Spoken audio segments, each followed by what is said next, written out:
Alright, so here we go. Now what I'm going to do is, this is the advanced video. You need to watch the regular video to see how you find the equation of this, except for I'm going to explain how to some students that want to get a little more advanced on this, how I'm going to know exactly what my y-intercept is right there. There is a way.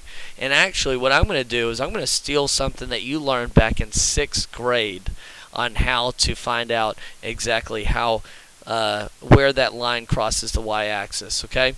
So, and it's called proportions. I don't know if you remember that from 6th grade. Proportions usually look like this. You have a fraction and you set it equal to another fraction, and then you can solve it to find if you're missing any information. Like if this was 4 over 2, and you would say, well, what if this is 20? What's this going to be? That's a proportion. Alright, so let me show you how I'm going to use proportion to solve this.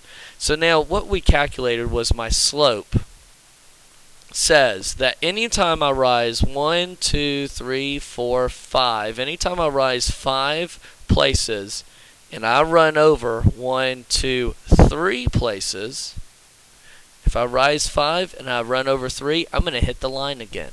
Every time. I mean, I can start here. I can rise up 1, 2, 3, 4, 5, and I'll run over 1, 2, 3. Look, I hit the line again. Okay, so my slope is 5 over 3. So whenever I set my proportion up, I'm going to do 5 over 3. So now let me clean off this writing. And I'm setting them on proportion like I did in 6th grade. So if I rise up 5, run over 3, I'm going to hit the line. Well, now let's say that I start right here at that location.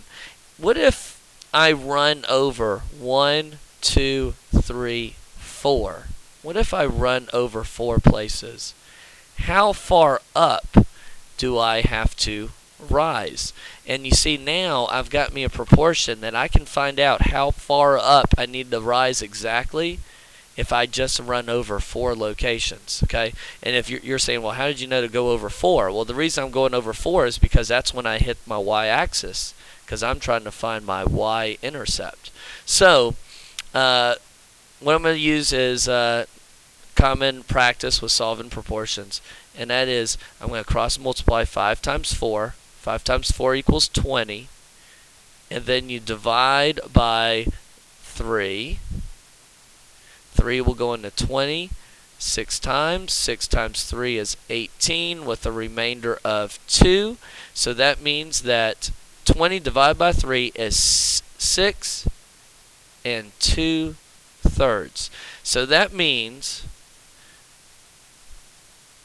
that if I was to run over 4 places, I would need to rise up 6 2/3 places. So let me do that real quick. All right, and I can prove to you that I'm going to hit that line at the location that I specified. Here we go. So I'm going to run over 4 locations from this bottom spot. So run 1, 2, 3, 4, and now I'm going to rise up 6 2/3 places. So that's 1, 2, 3, 4, 5, 6, and then just 2/3 higher, I would hit that line right there. So if you're trying to figure out what's your y-intercept, it is 1 2/3. See, I go up 1 and then just a little bit higher, 2/3. So that is how I got my y-intercept, is 1 2/3. And then, of course, you put it all together. Y equals 5 over 3x, because that was my slope, 5 over 3, plus 1 2/3. And it is a positive slope heading upward.